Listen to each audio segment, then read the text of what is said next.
안녕하세요. 제임스 컨설팅 박정근입니다. 대표님들의 가장 큰 관심사는 역시 증여인 것 같습니다.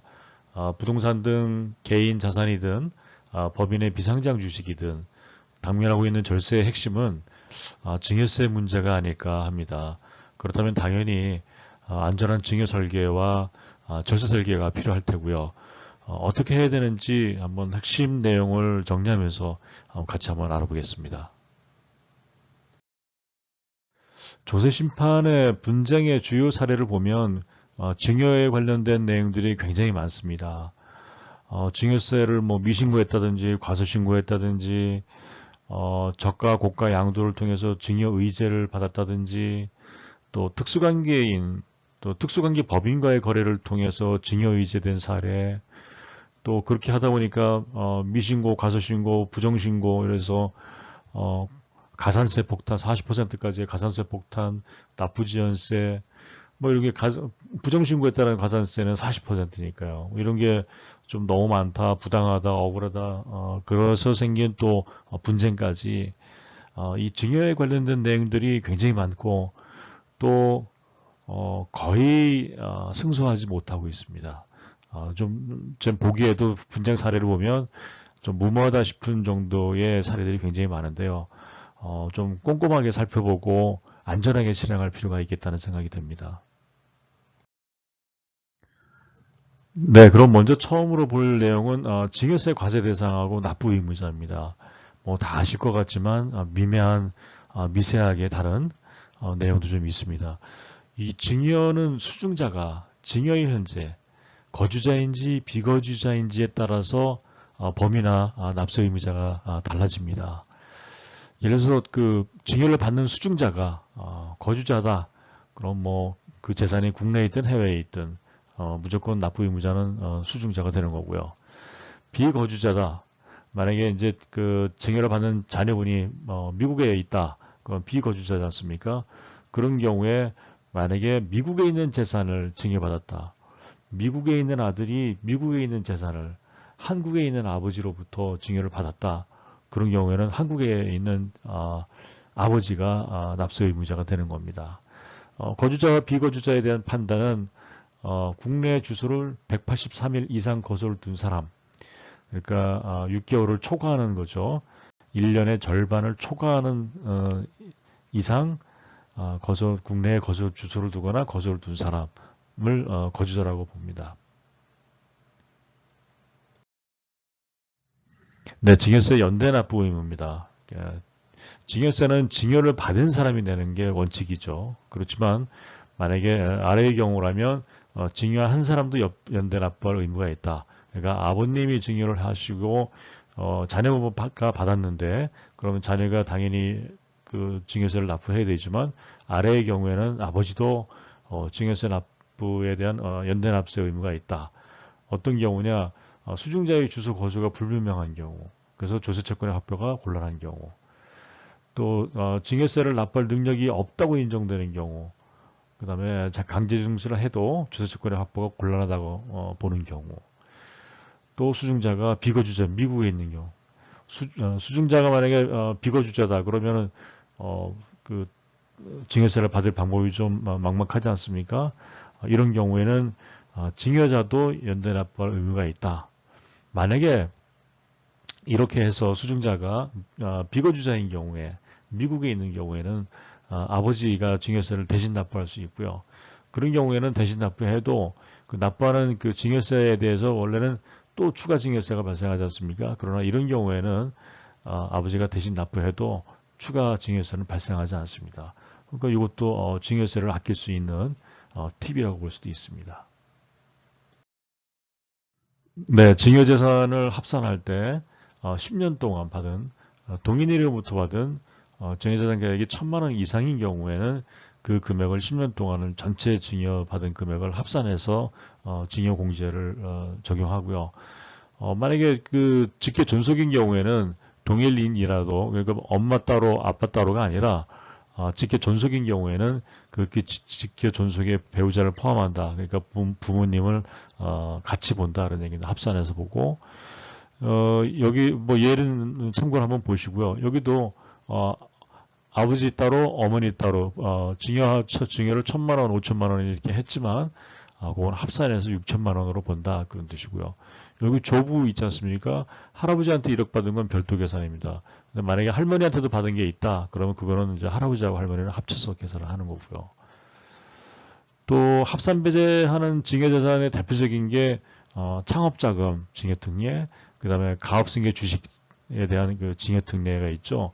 가업승계를 위한 특례 제도인데 요거는 창업자금은 창업자금대로, 가업승계는 가업승계대로, 물론 두 개가 중복되지는 않습니다. 그러니까 일반 증여재산하고 창업이나 가업승계 주식특례하고는 각각 계산한다, 합산한다, 그렇게 보시면 되겠습니다. 네, 대부분 잘들 알고 계시다시피 만약에 수증자가 배우자나 직계존비속, 기타 친척이죠. 6천 이내 혈족, 4천 이내 인척으로부터 증여받은 경우에는 이렇게 공제를 받을 수 있고요. 또 공제받는 한도도 10년간 합산입니다. 그리고 배우자는 6억, 직계존비속은 5천만 원, 미성자는 2천만 원, 그 다음에 기타 친족인 경우에는 1,000만 원까지 공제받을 수 있고요. 앞선 페이지에서 말씀드린 대로 창업자금이나 가업승계용 주식증여특례, 요거는 일반 재산하고 별도로 하는데 요거는 각각 5억씩 공제를 받을 수 있는 제도들입니다. 특례 제도들이죠. 요거 창업자금하고 가업승계는 같이 받을 수는 없고요. 창업을 받든 아니면 가업승계 주식을 받든 내용이 다른 거니까 요걸 두 개를 다 받을 수는 없는 겁니다. 하나만 받을 수 있습니다. 네, 공제 관련해서 조금 더 세분화해서 보면 만약에 둘 이상이 있었다 그러면 최초의 증여세 과세 가액으로부터 순차적으로 공제를 하고, 만약에 동시에 있었다 그러면 가액에 따라서 안분해서 공제하면 될 테고요. 또 증여자의 관계가 여기 보시면 사실혼 관계에 있는 경우에는 해당되지 않는다. 그러니까 법률적으로 가족관계가 성립되지 않으면 증여공제를 받을 수 없다는 뜻이고요. 계부와 계모도 비록 친부와 친모는 아니지만 법률적으로는 부모님이지 않습니까? 이런 경우에는 해당이 된다 그런 뜻입니다. 또 여기 뭐 6천인의 혈족, 4천인의 인척 이런 걸 말할 때는 수증자를 기준으로 이건 촌수를 계산한다 그런 뜻입니다. 네, 증여세율입니다. 증여세율은 5단계 누진세율로 적용되어 있고요. 1, 5, 10, 30억 이렇게 보시면 될 것 같습니다. 1억 이하, 5억 이하, 10억 이하, 30억 이하, 30억 초과. 1, 5, 10, 30에 각각 세율은 10, 20, 30, 40, 50 이렇게 되어 있습니다. 이건 누진공제에 참조하시면 되고요. 요건 창업자금하고 가업승계용 주식 등의 특례인데 뭐 요거는 나중에 별도의 강의에서 참조해서 보시면 될 것 같습니다. 네, 다음은 증여재산의 평가 방법입니다. 증여재산의 평가는 증여일 현재의 시가로 합니다. 그게 좀 곤란하다 그럴 경우에는 보충적 평가 방법이라는 걸 사용하고요.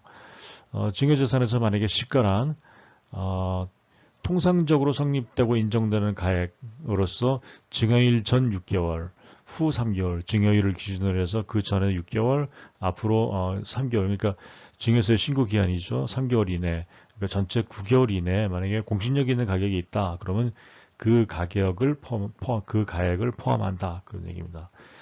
시가의 인증 범위는 여기 내용이 많습니다만 큰 골자는 이런 내용입니다. 그러니까 공신력 있는 가격이 있으면 그 가격을 시가로 본다. 그러나 만약에 그 공신력 있는 가격 형성에 특수관계인이 개입이 되어 있다. 그러면 그걸 배제할 수 있다. 그런 얘기입니다. 네, 보충적 평가입니다. 보충적 평가는 말씀드린 대로 그런 공신력 있는 기준시가를 설정하기 어려운 경우에는 이렇게 보충적 평가를 해라. 그런데 토지는 개별 공시지가, 주택은 뭐 개별 주택 가격, 공동주택 가격, 일반 건물이나 상업용 오피스텔 이런 것도 다 국세청이 제시하는 기준시가. 여기도 계산 방법이 따로 있습니다. 이건 오피스텔이나 상업용 건물은 기준시가 이렇게 따라라. 근데 만약에 공신력 있는 가격이 있다, 그러면 그게 기준시가의 우선순위입니다. 네, 대표님들이 많이 이제 궁금해하시는 비상장 주식에 대한 보충적 평가 방법입니다. 비상장 주식은 증여일 전 6개월, 후 3개월 이내에 불특정 다수의 객관적 교환 가치를 반영한 거래 가격 또는 경매 공매 확인이 되는 경우 이를 시가로와 평가합니다. 이런 사례가 거의 없으시죠. 비상장 주식의 감정가액은 시가로 인정되지 않습니다. 감정평가 한다고 해서 인정하지 않는다. 결국은 거의 없습니다. 이런 경우는. 그러니까 비상장 주식은 그냥 보충적 평가 방법을 통상적으로 사용하고 있습니다. 만약에 가중평균한 가액이 일주당 순자산 가치의 80%보다 낮은 경우에는 그 80%로 한다. 그러니까 순자산 가치의 80%보다 어떤 방법이라도 내려오면 안 된다. 만약에 80%보다 더 낮은 가격으로 평가가 되더라. 그러면 순자산 가치 80%를 최저금액으로 하겠다. 그런 뜻입니다. 부동산의 비율이 자산의 비중이 50% 이상인 기업과 그렇지 않은 기업의 주식 그 평가 비율이 조금씩 다릅니다. 가중치가 3대2냐 2대3이냐 이거 참조로 보시고요. 이런 경우에는 순자산 가치만 평가한다. 휴폐업 내지는 청산 사망 등 그러니까 이게 순자산 가치를 순손익 가치를 평가하기 어려운 경우에 그렇다는 뜻입니다. 그런 경우에는 그냥 순자산 가치로 한다. 그런 뜻입니다. 네, 납부 방법을 간단히 보겠습니다. 증여세는 신고 납부해야 되고요. 이런 게 발목을 잡힐 수도 있습니다. 증여일이 속하는 달의 말일부터 3개월 이내 신고 납부이기 때문에 본인들이 알아서 신고하시고 알아서 납부하시는 겁니다. 그러나 국세청이 반드시 검증한다. 이렇게 보시면 되겠습니다. 분납과 가능세액은 1천만 원을 초과하는 경우에 2개월 이내, 1천만 원 초과하면 2달 이내, 2천만 원 이하다 그러면 1천만 원하고 나머지 2천만 원이 넘는다 그러면 한 반반씩 내시면 되는 겁니다. 연부연납도 가능합니다. 납부세액이 2천만 원 초과하는 경우에 가능하고요. 이런 경우에는 담보를 제공해 줘야 됩니다. 연부연납은 최대 5년까지 가능합니다. 앞선 초반부에서도 설명을 드렸지만 증여세 관련된 분쟁이 굉장히 많습니다. 이게 국세청하고의 분쟁에서 승소하는 확률이 제가 보기에는 10%도 안 됩니다. 그 이유는 국세청이 잘한다는 뜻이 아니라 그만큼 여러분들이 좀 무모하게 증여를 하고 계시다 이렇게 판단이 됩니다. 누가 봐도 좀 객관적으로 설득력이 떨어지는 그런 증여들이 많습니다. 그래서 눈앞에 당장 보이는 절세 이런 거에 현혹되지 마시고 장기간에 제척기간 10년 15년입니다. 장기간에 안전한 절세 전략을 수립하시기를 당부드립니다. 네, 대표님의 안전한 절세 전략 제임스 컨설팅에서 도와드리겠습니다. 감사합니다.